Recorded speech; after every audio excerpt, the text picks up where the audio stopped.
The information provided on this podcast is for general information purposes only and is not intended as a substitute for professional medical advice, diagnosis, or treatment.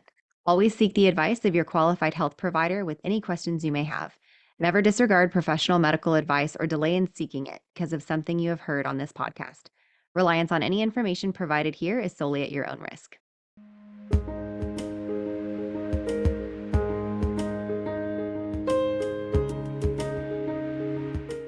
Welcome. This is Birth, baby. Your hosts are Sierra Morgan and Samantha Kelly.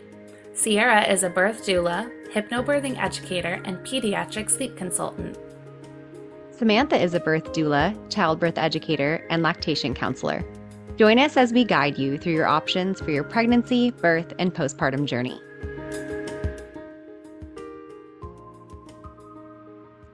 So today we have Brendon Marotta, who is a filmmaker, author, podcaster, public speaker, and father. His last film, American Circumcision, won multiple awards and played on Netflix. He is the author of the Intactivist Guidebook, The Haunting of Bob Cratchit, and Children's Justice, and he has another book that just came out as well. And he has spoken at Yale University, the International Conference on Men's Issues, the International Symposium on Genital Autonomy and Children's Rights, and the Association for Pre and Perinatal Psychology. He also hosts his own podcast called The Brendon Marotta Show, and he lives in Austin, where we live. So I am really excited to have Brendon here today. I actually met him when he was speaking and doing a little showing of the American Circumcision movie here in Austin.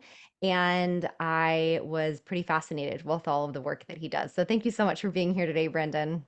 Yeah, thanks for having me on. So Hi.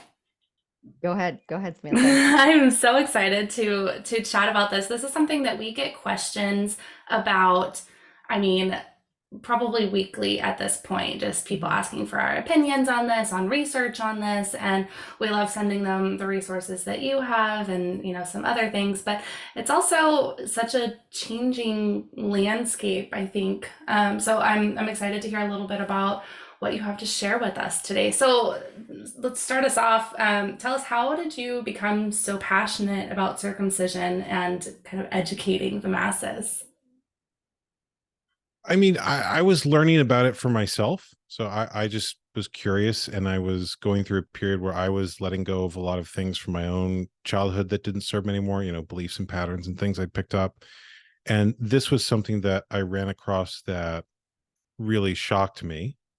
And I think that I became interested in educating people about it because I saw a disproportionate opportunity to do good. So this is something that there isn't a lot of information about, or at least not a lot of public media about. And yet it impacts every single person in America in some way. It impacts every man. It impacts every partner of a man. It impacts every parent and child, and in the most personal way possible. So at the same time, there's almost no conversation about it in public discourse. And I think that there was a disproportionate opportunity here to do good and reduce suffering and make sure that children are safe and make men more safe in their own bodies and sexuality. So all of those things can be done through the simplest measure, which is not doing anything, like just leaving your child intact. Your children need love, not surgery. Like, you can just not do something and get that huge an impact. So that is what made me interested in sharing information about this issue. Yeah, I think that this is probably the most controversial podcast episode we've done, and we're okay with that. We had a conversation about it beforehand, and we're like, we serve all sorts of families as doulas and as childbirth educators, and I find that actually in childbirth education, I get a lot of questions about this, and it's hard because you never want to offend anyone, but then you're also like, well, but it's also the right thing to do is to educate people. And, Samantha, and I both circumcised our sons. And that was a decision that we both made fairly uneducated. I was starting to educate myself, but my husband was very adamantly pro circumcision. And I decided if there was a vagina choice, I would want the last say. And so I gave him the last say in the penis choice. And I've even said to him since then, one day you're going to have to apologize to our son. Like, it bothers me. And if we had another kid, I couldn't, I don't think I could do that again. Now knowing what I know. So it's very difficult to talk about. And you're right, there's not a whole lot of public conversation about it because it seems as though when people talk about it, it's almost like we know there's something wrong with it. That's why we don't want to talk about it, is because we know deep down that something feels not right about it. And then it's difficult to have those conversations because everyone's so worried about offending each other. Yeah, I am certainly far past the stage where I'm that worried about, taking responsibility for other people's reactions and feelings. Um, you're right though that it is one of those things where when something is good and feels good, you know, it's easy to talk about. And the fact that people have such discomfort over something that's been so normalized should be a clue that there's something going on here. And I Yeah. think if people would, rather than running away from their feelings, go towards them and become curious about them and go, okay, well, why do I feel discomfort? Like, people don't feel discomfort over any of the good parenting choices that they make. No one is shy about telling people that they peacefully parent their children or that they're feeding them a healthy diet or any of these choices. So this one seems to bring something up. And I think if we can become curious about those feelings, they'll reveal something about the truth of this issue. Yeah. Definitely. Yeah, I think it was just so normalized for so long. And I'm going to say something else controversial. I think it was made a religious requirement, and people think of it as the same thing. I'm a Christian, so I have to do this thing, or I'm Jewish, so I have to do this thing. And so that was, kind of part of our identity. And now we're kind of questioning that and being like, well, okay, but like, why? What's the context there? Why is all of this happening? And we really are seeing a shift. I know in a lot of the hospitals around town here in Austin, there are providers who don't even do them anymore. At a couple of the hospitals, it's difficult to even find a provider there that will do a circumcision at this point in time in the hospital. So I'm curious, do you know the statistics in the US for the percentage of male babies who are circumcising right now being versus being intact?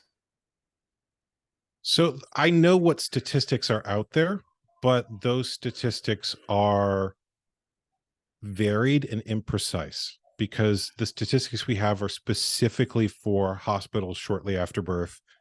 Mm, And I've seen them ranging from 50% to, like, the CDC I think is claimed as low as 30%. um and other sources I've seen say it's still at 80%. But there is a downward trend. mm, And I think that, you know 50% is probably the closest maybe statistic, but again, like, that those statistics are just hospital related. um sure. I think though there is a cultural shift where circumcision has gone from being a norm to a choice. And the moment that happens, people have to think about it and justify their decision in some way. So, Hmm. whereas before, when people went into the hospital system, they signed a blanket consent form, which said the hospital basically gets to do whatever they want. And that consent included circumcision. Now there's a specific form people have to sign for that. And there's a price tag to it. So the moment you tell parents that this is going to be between $500 and $3,000, all of a sudden it's a thing that they have to think about. And like, oh, you know, do they actually despise their child's penis enough, $3,000, enough to want to remove part of it? Like, the moment you have to say, well, is this worth $3,000 to you? It's like, well, no. Like, I don't think most people's core parenting values or values around money are geared towards that. So And we start to see that really it is, more people are moving to this country from other places, more people are talking. With social media, you're able to get more conversations going about things, whether sometimes that's good or sometimes that's bad. I think that, you said I'm far past the point of caring what people think or how yeah. they're going to feel about what I'm saying, but it's a little bit harder for Samantha and I, being as people that are helping families that are pregnant, and we're there for them for their birth. And then it's almost like we don't want to put our opinion into what they're doing, but now I just ask, because before I tried to avoid the conversation. And now, on the birth plan, if it's a boy, I'm helping them create their birth preferences sheet at one of our prenatal meetings. And I'm asking them, do you plan to circumcise? Because I'm also asking them, do you plan on doing the vitamin K shot or whatever? And we're putting those things on there. I'm like, well, if you're going to circumcise, they're going to want you to do the vitamin K. And then you'll see like this dynamic of one person going, we haven't really decided. Like, I don't want to Yeah. know if I want to circumcise. And then that opens up the conversation. And before we would try to stay away from it. And now I'm trying to welcome that because of that video you showed and you having that book called The Intactivist. Those words, I was like, wow, how can I make a difference in the world that I live in right now? Yeah. And that is just the people we work with every day. Yeah. I'm glad to hear that. I think you all too are under a different set of pressures than I am. A lot of the times, this issue is framed as an individual decision that the parents make in isolation, as if anyone makes these kinds of decisions absent other, cultural, social, indoctrination, socialization, what their family and parents want, what the people around them are telling them to do. you know I don't think these decisions are actually made individually in isolation, and you, in you describing your own work, it sounds like have encountered that of, okay, you, if you are just a individual making a purely isolated decision, might tell the client one thing, but if there's a possibility that the client is gonna leave or go somewhere else or reject other advice, or have a strong emotional reaction that impacts other things around the birth plan, well, then there's a little barrier to making that choice fully freely, Mm-hmm. or absent other consequences. And I've reached the point where I just sort of say it's worth any consequence to me to make sure that children are safe. If the worst consequence that I deal with for that is that some people on the internet are upset with me, that's actually a very moderate fine. Like, I can handle that. That's easy. Yeah. um and I think the same, there's also a greater challenge for people who are in the system to change, because for them, those consequences include money. And in the case of doctors, liability. And it's one of the reasons why I think there needs to be greater accountability around this issue. In other words, there's a pressure put on people, a social pressure, if they make a decision that goes against cultural norms. But the nature of norms is that if people sort of go with them, there often isn't a consequence, even if those norms are harmful or bad. And um, doctors in particular have normalized a lot of things that are in their financial interest that aren't necessarily in the interests of parents or patients. And so there needs to be pressure in the other direction. And that's one of the reasons why I'm comfortable speaking out on it, because if I speak out on it and I'm completely comfortable with it, then the social pressure is in the other direction of like, okay, how are they going to justify what they're doing to children? Mm-hmm.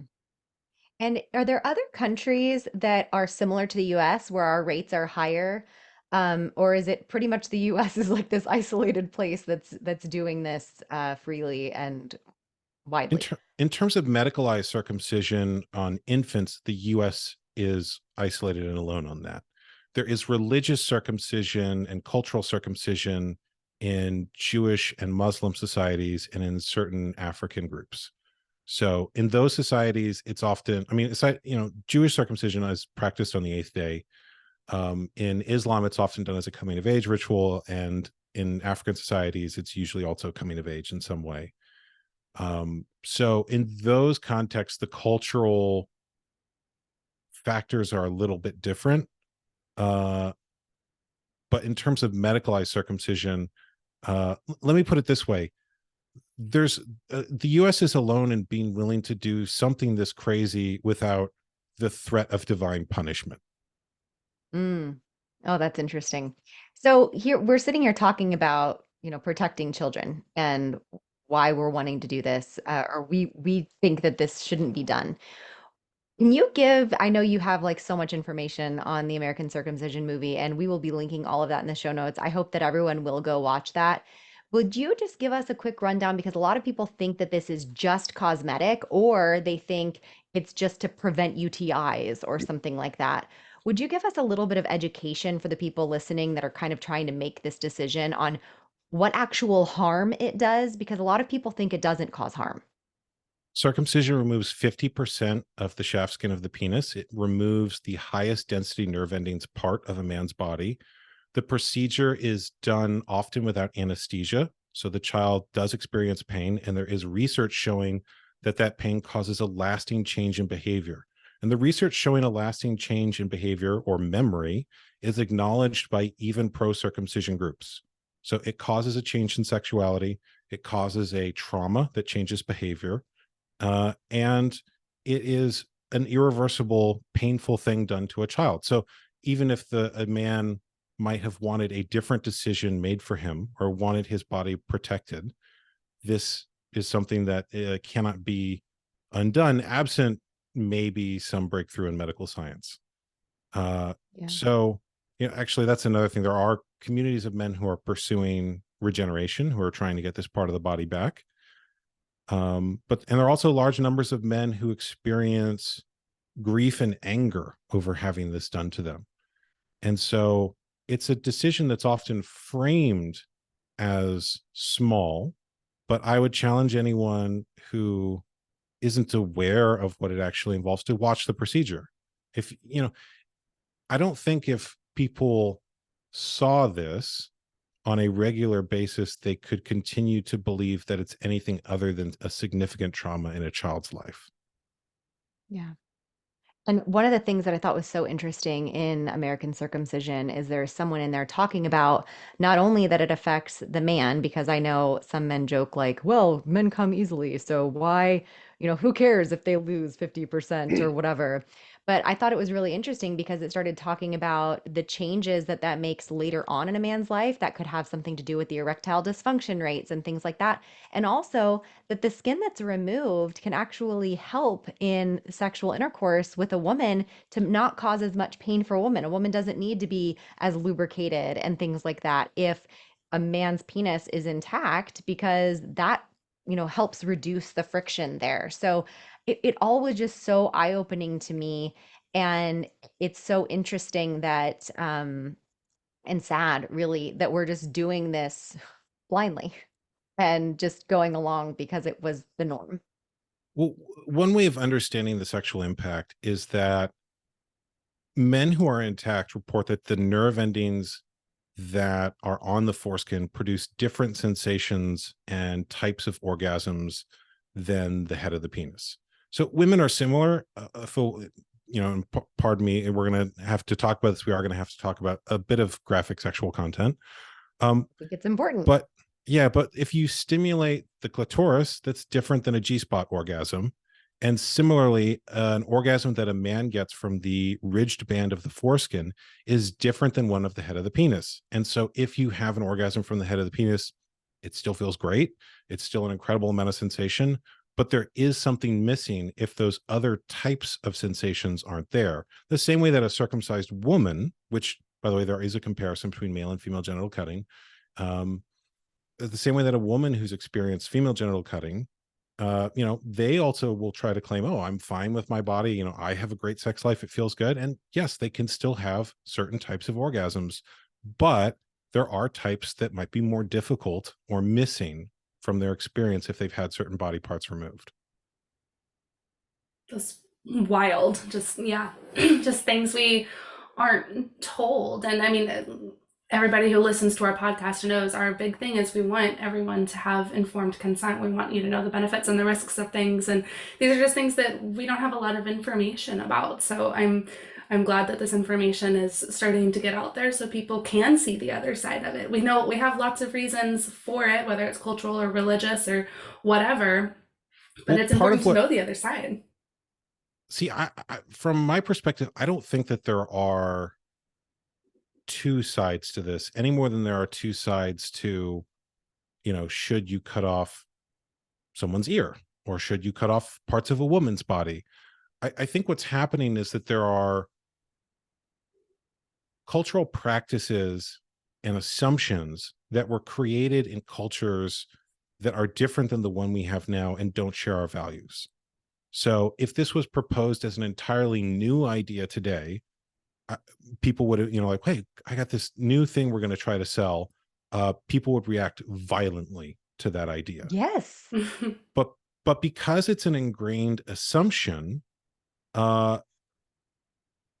looking at it in the light of modern values, like there's a conflict there because it actually doesn't match the values we have now, because it did come from a culture or group of people who had the values that we have now.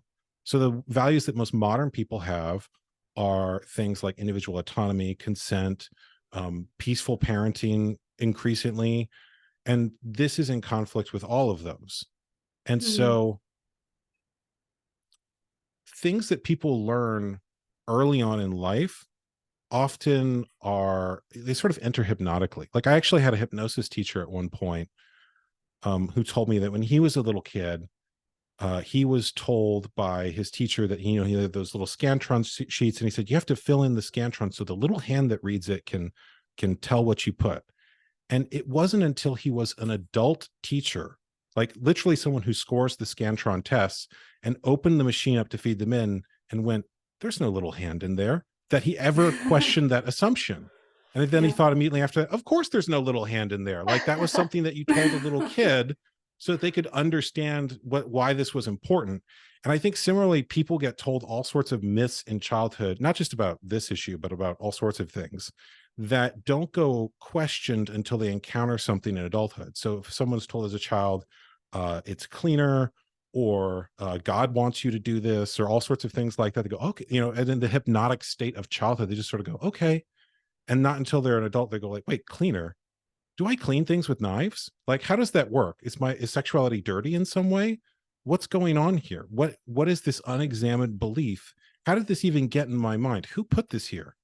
And the nature of culture is that these things don't necessarily come from a fixed, clear origin point. In other words, if an adult tells you something that is unique to them, if you have an adult who like gaslights someone and tells them all sorts of strange and awful things, then they can sort of point to a fixed, like, oh, that person told me this and they're to blame. But cultural myths often don't have a fixed origin point like that. And so people sort of pick them up like they're in the air, essentially. And at the same time, those are the ones that are more important to question, because they're not just sort of hypnosis on an individual, but something that goes through all of society. Right.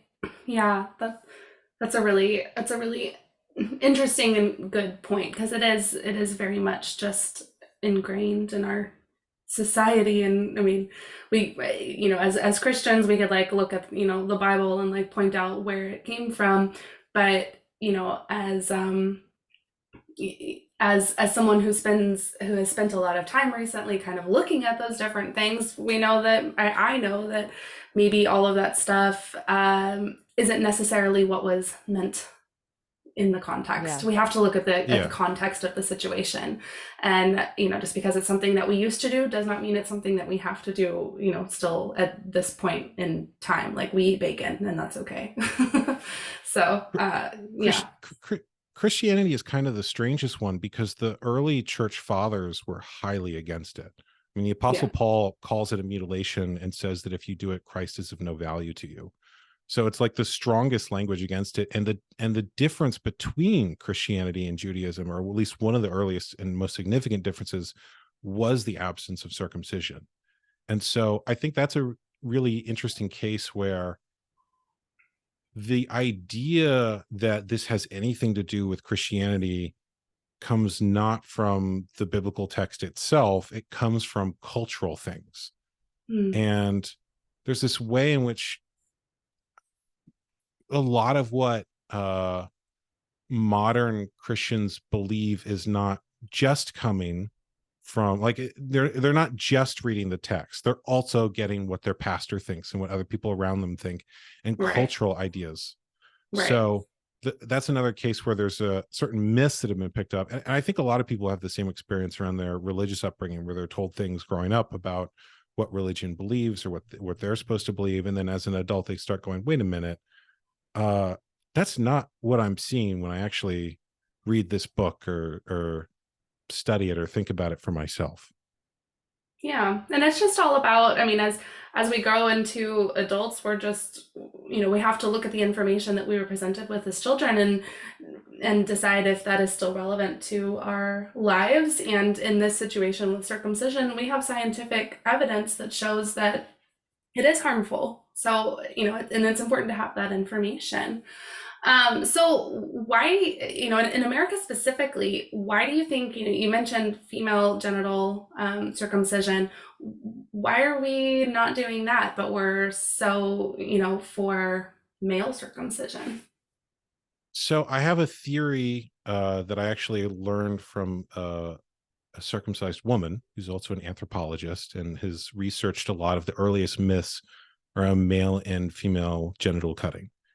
And what she told me is that in the earliest African myths around this, they see circumcision as the creation of gender. And they see the idea that from their perspective, children don't have a gender. And it's not until you remove the masculine element from women and the feminine element from men that you create gender.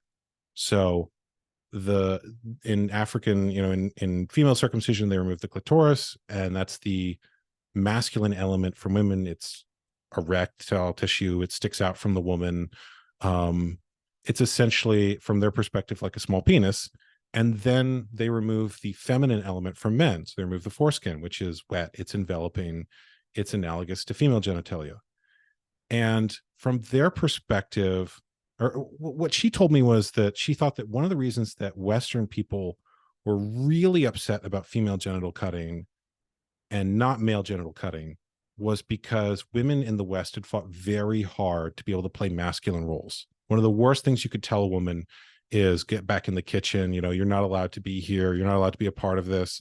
But if you tell a man, get back to work, or that he's not allowed to play a feminine role, he's not allowed to be a sissy, that is something very different. And that's almost culturally accepted. So I think there's an unconscious sort of set of beliefs around gender that come into play here, where women's bodies are meant to be protected and kept safe, and men's bodies are seen as expendable and disposable.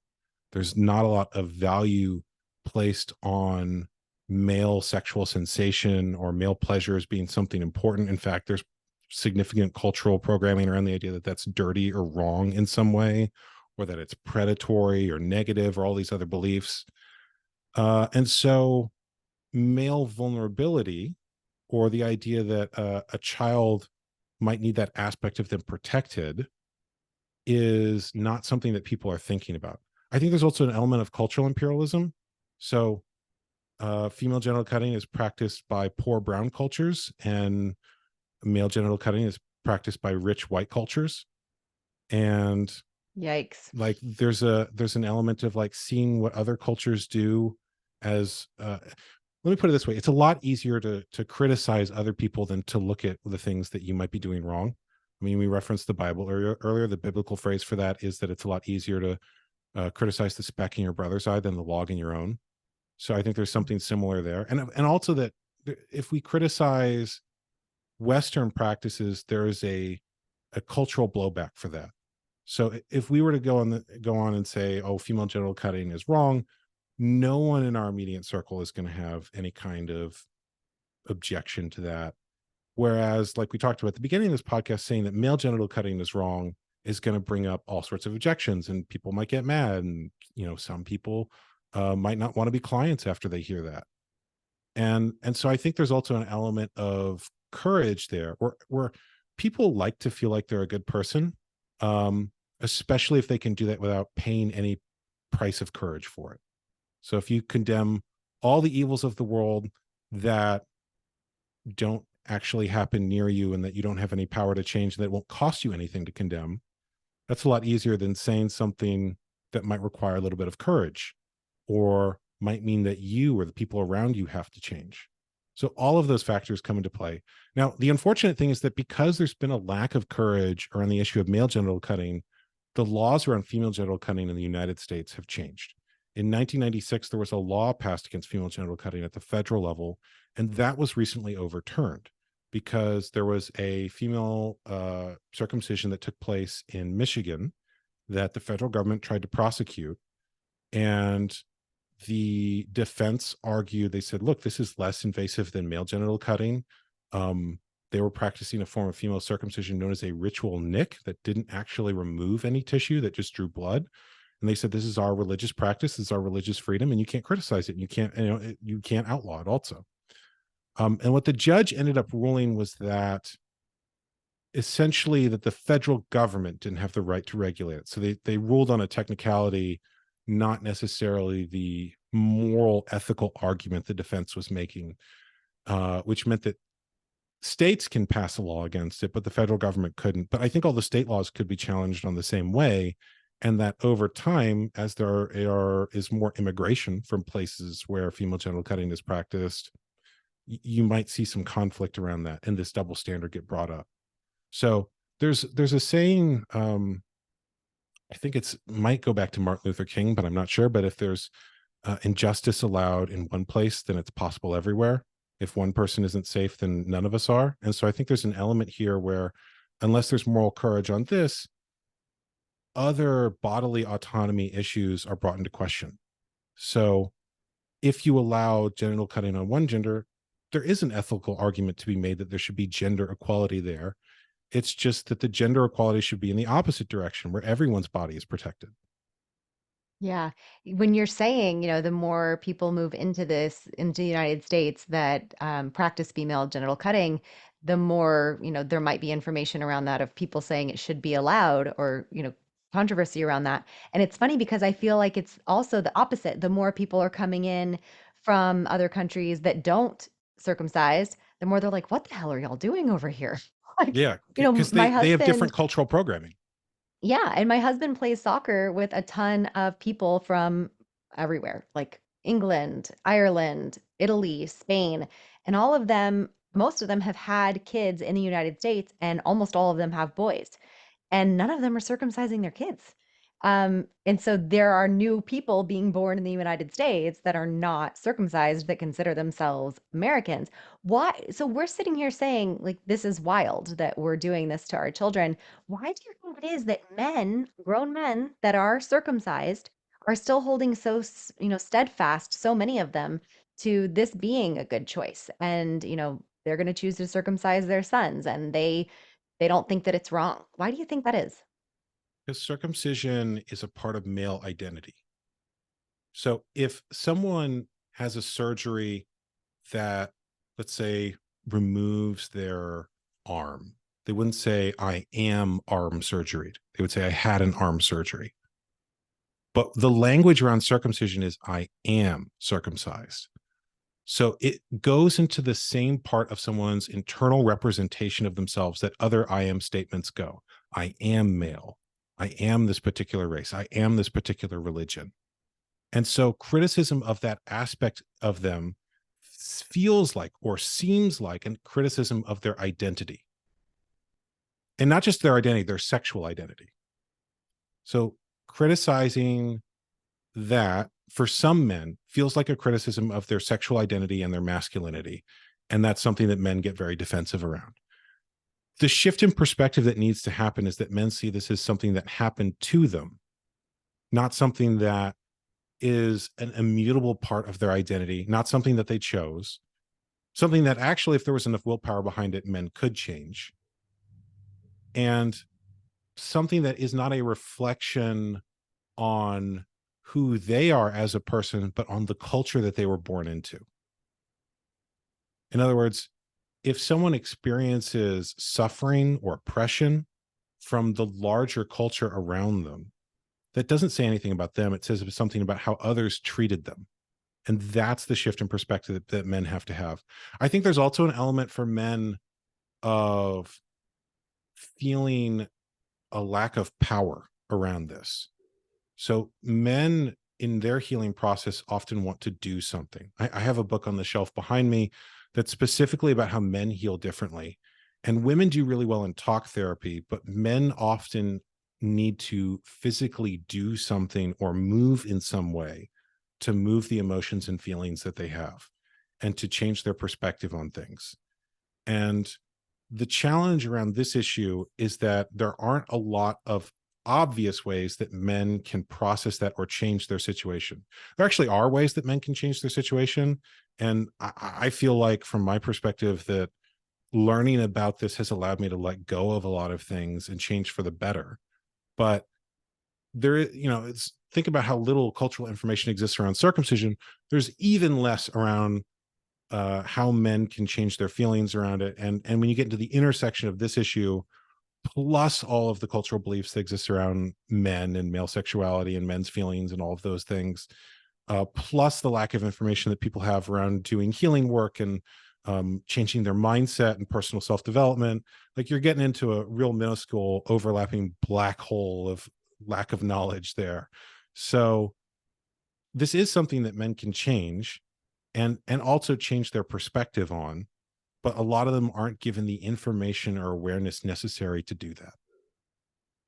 I feel like this is like you mentioned how this is, becoming something that people are talking about, and it's part of our sexual identity and all of these different things. It feels like over the past, couple of decades here, 20, 30 years, we've really started talking more about sexuality in general and getting more comfortable talking about it. So I think it makes sense that we're starting to look at these things and really dive into them more. And then even just in the last, 5 to 10 years, we've really started talking about mental health and examining our emotions and our feelings on all of these different things. So I am excited for these things that are happening and these changes that are hopefully coming, so that we can have more of this information and hopefully have more research, because I think families really want research, especially if we are looking at a shift from a religious and cultural expectation. That's going to take a lot of change, I guess. People are gonna have to really have good data and good research on that. And I mean, that for me, that's where I'm at. I love the research. I want to know why. Why was this recommended? Why is it not, being done as often anymore? Why is it damaging to our children? I like to know that stuff. Not everybody works that way. Some people work on emotion. There's a little bit of that too with me, but I think that a lot of people are looking forward to having those resources available. Yeah, Making ourselves uncomfortable, allowing ourselves to make ourselves uncomfortable. Like, it was uncomfortable for me to go to that American Circumcision viewing, because I went knowing I was someone who allowed that to happen to my son. And that was intimidating. And I was like, I'm about to go watch something that's going to break my heart, but I have to do it, because we have to be able to open ourselves to doing better when we know better. And it's really cool that we're finally, 30 years ago, people were embarrassed if they weren't circumcised. That was something you do not want people to know about yourself. The jokes in the locker room sort of deal in the United States. And then I'm talking about this in one of our hypnobirthing classes last series that I did. And one of our clients, she was like, well, we don't know, we're not having a boy, but it wouldn't even be a question for us because so and so is not circumcised. And she pointed to her partner. And I looked at him and he goes, yeah, and I don't care. Like, anybody can know about it. And then he said, she goes, they even have a group text between him and all of his uncircumcised friends, and they're all called the Hooded Ninjas, is what they called it. And I was like, they're like embracing it, And he said, I went and told all of my group text about you guys talking about this, and that, like, they're feeling power but it's funny because they call themselves uncircumcised, not intact. And that's still the shift of the way we speak about it, is something didn't happen to them rather than something did happen. That's one of the reasons I say that this affects everyone. So, like, those are men who you would think it has no impact on, but there's that cultural impact through language and how they describe themselves. There's still an influence of culture there, but there's also, at the same time, I think people have an internal knowledge. So for them, like, why wouldn't you be happy and proud of your own body? By the way, you were talking about research earlier. Yes. I had two thoughts around research. One is that there's actually a lot of research that facts and information don't change people's opinions. And that's one of the unfortunate things, that humans actually change on an identity level, that what changes them is often story and ideas about who they are and who they believe they are. And I think that one of the things that's shifting is that who people are when they make a choice for peaceful parenting or for protecting their children or for making conscious choices about their children is a very different identity than the identity of people who say, whatever the authority figures tell me to do, whatever these people who are charging me money want me to do.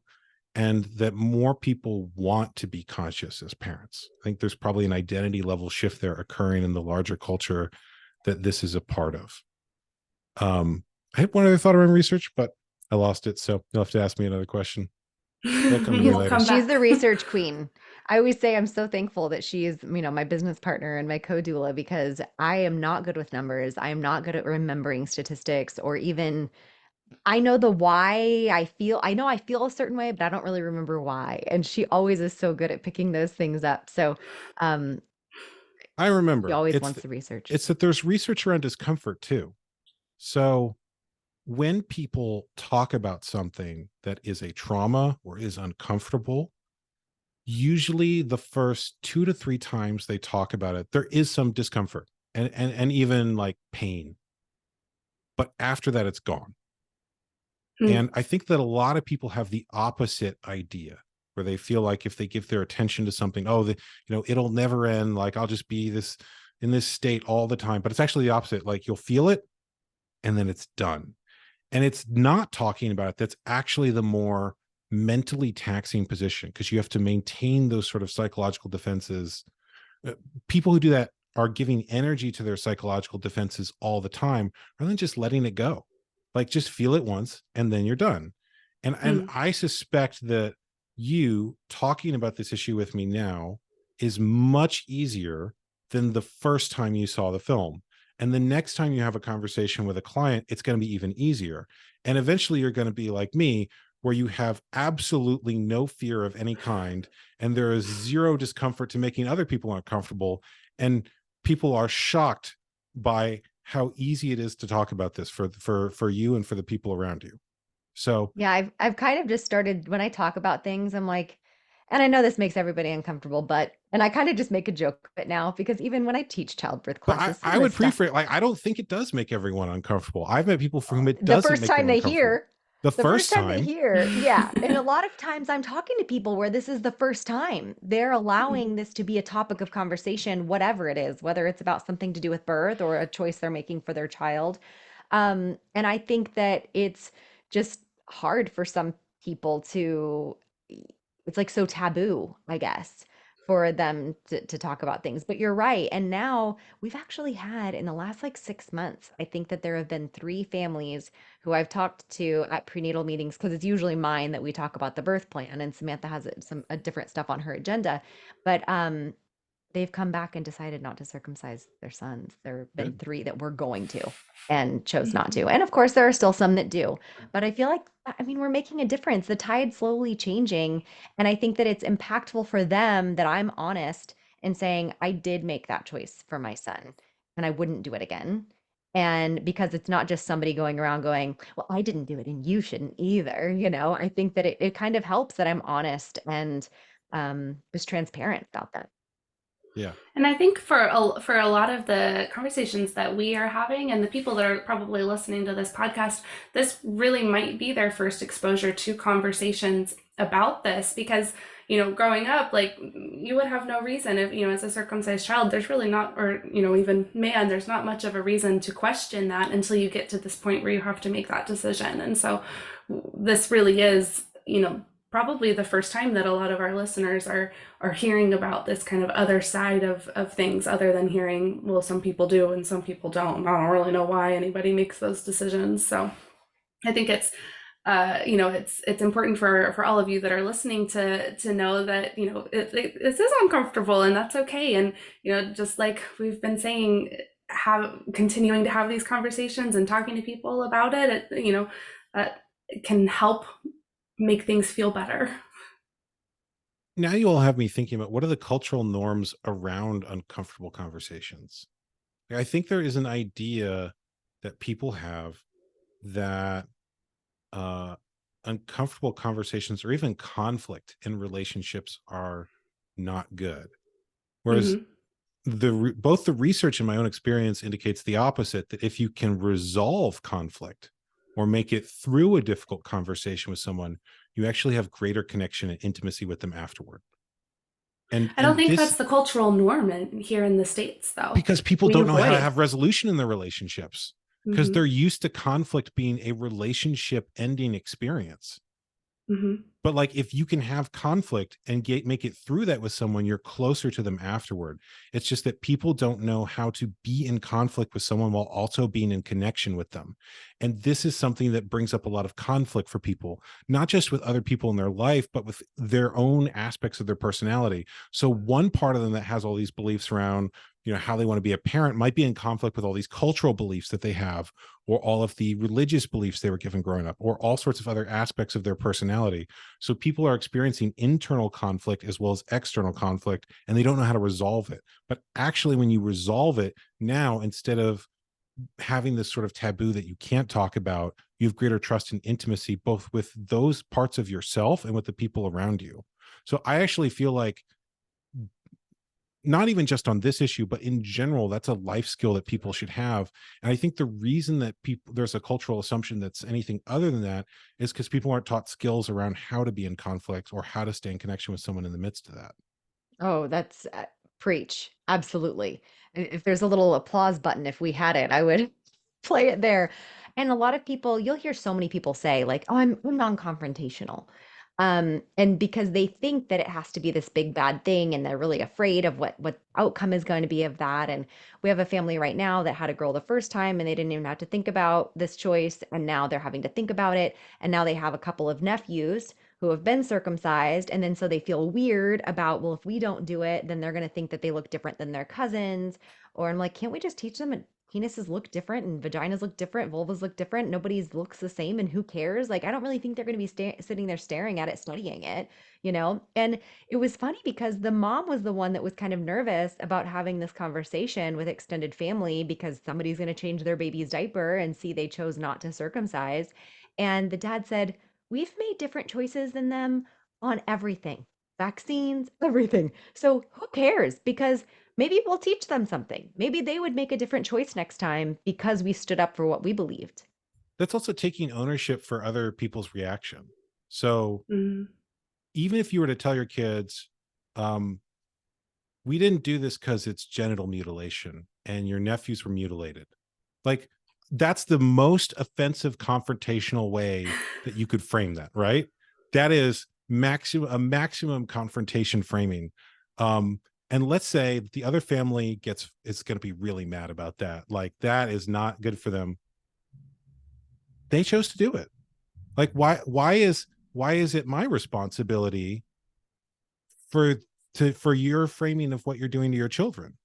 I actually don't think that is. Now, you might want to say, okay, I make a conscious choice, like, okay, I am going to, uh when I speak to them about this, do it in a way that's gentle, because I don't think they can handle conflict, and I would rather be in a relationship with them than bring something up that could end the relationship.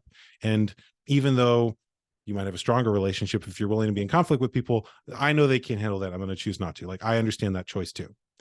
But I want to bring attention to the fact that is a choice. Like, you don't have to make that choice. You don't have to be responsible for other people's feelings. Like, you can choose whether or not you want to pick up responsibility for that or not.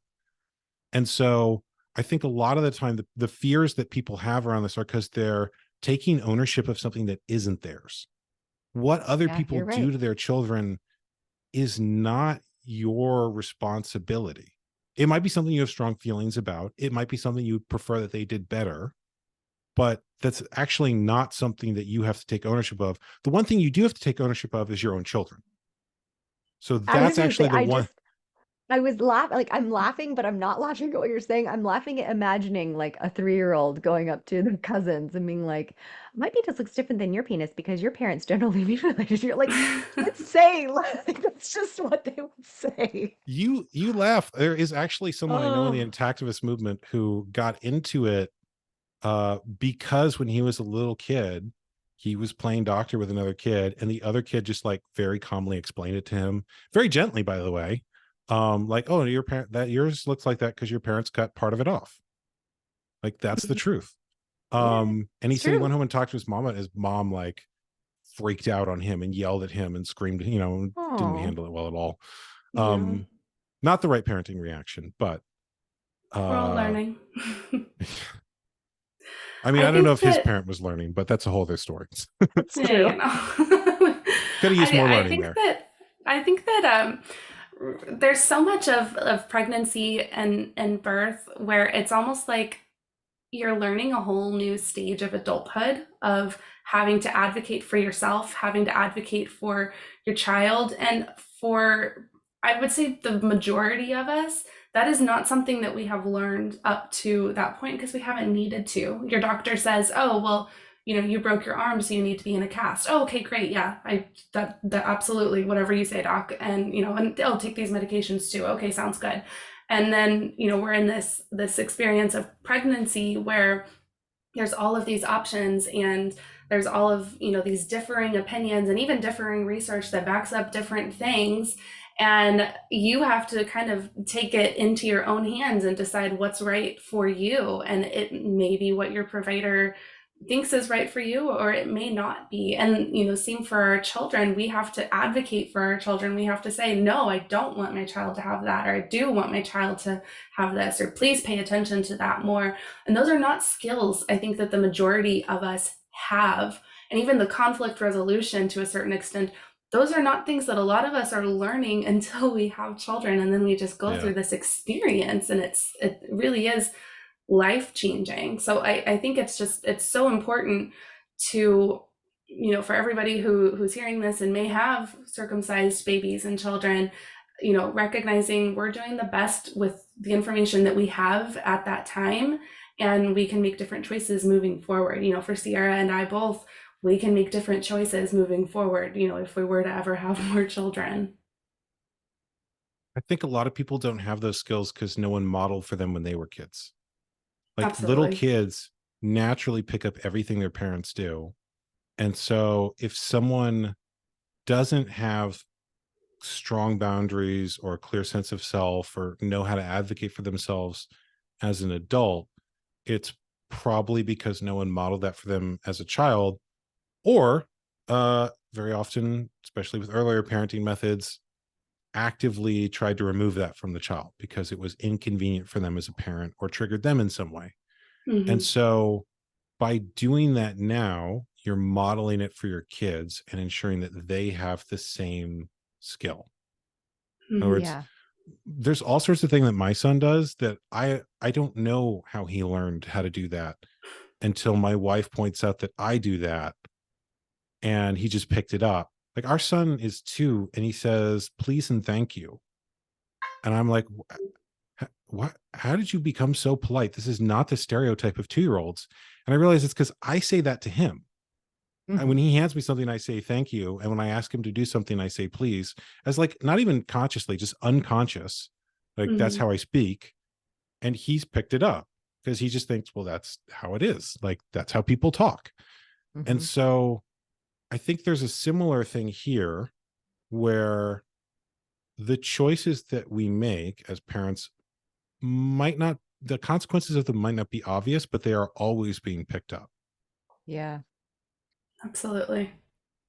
So if there's a family listening to this, especially if it's a male listening to this, and that they're coming to this decision, they're about to decide whether or not to circumcise their child because they're going to be asked in the hospital if they're having a hospital birth, home birth and birth center, nobody even thinks about it. What is one thing that you want to make sure that they hear from you? I don't think it's a decision. The idea that there's a decision here is a cultural construct. There's a lot of decisions that you're already not making. You're not making a decision on whether or not to cut off the child's ears.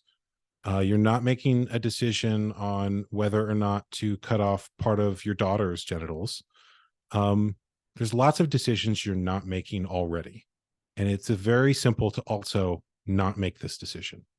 It's very simple to just leave your child intact. And doing so will allow them to have the full body they were born with. So there is,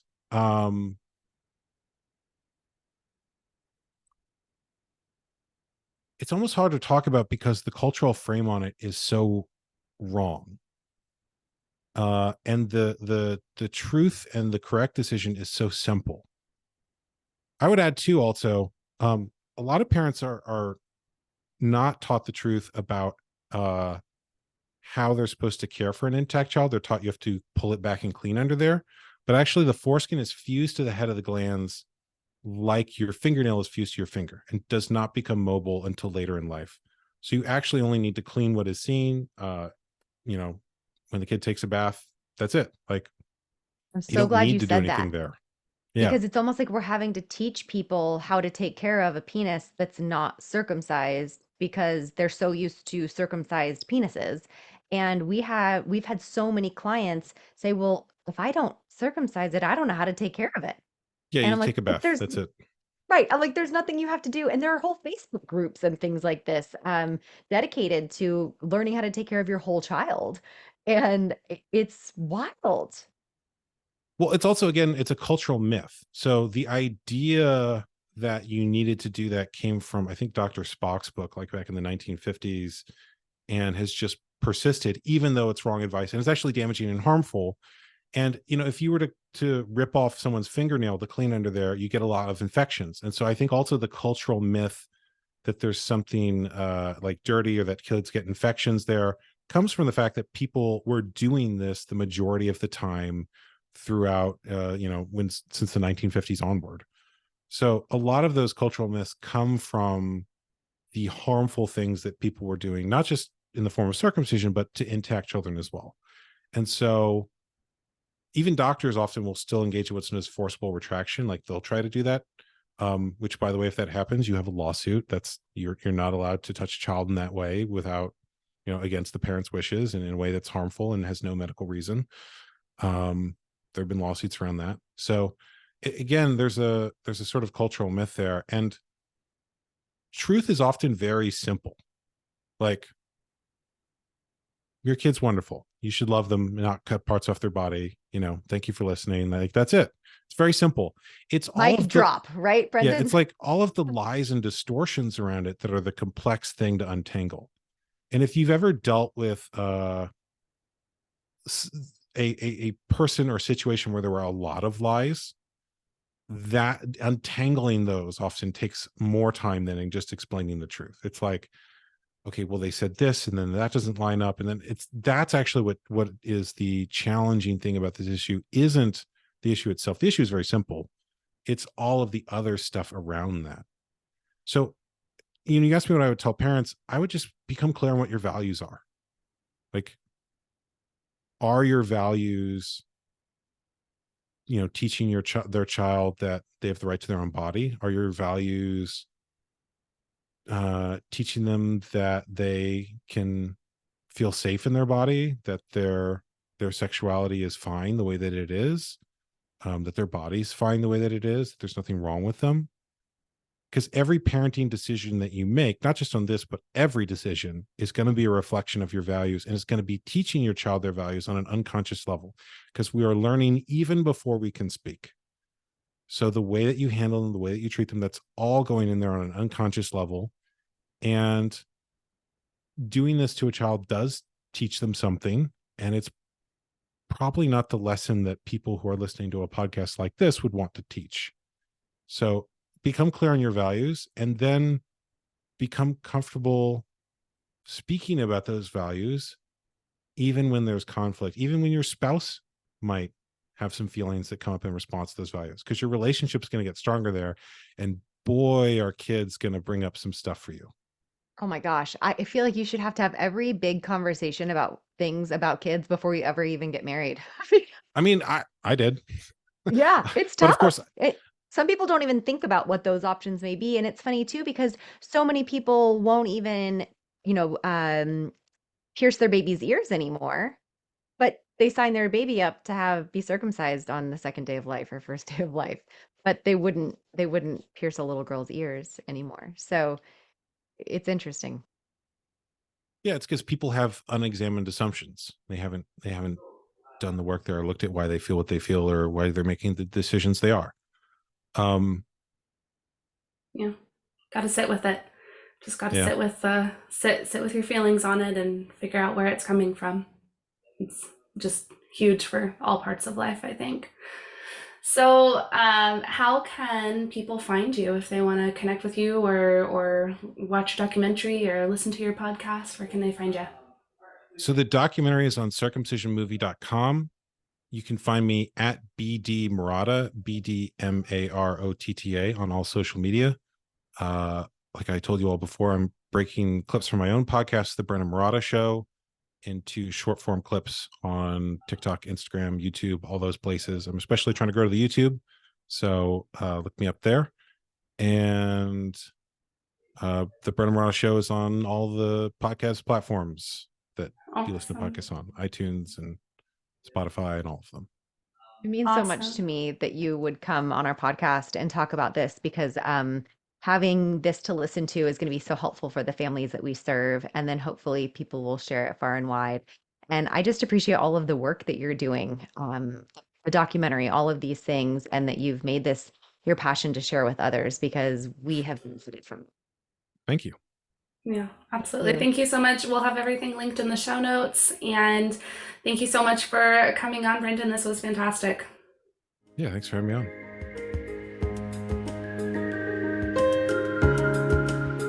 Thank you for joining us on Birth, Baby.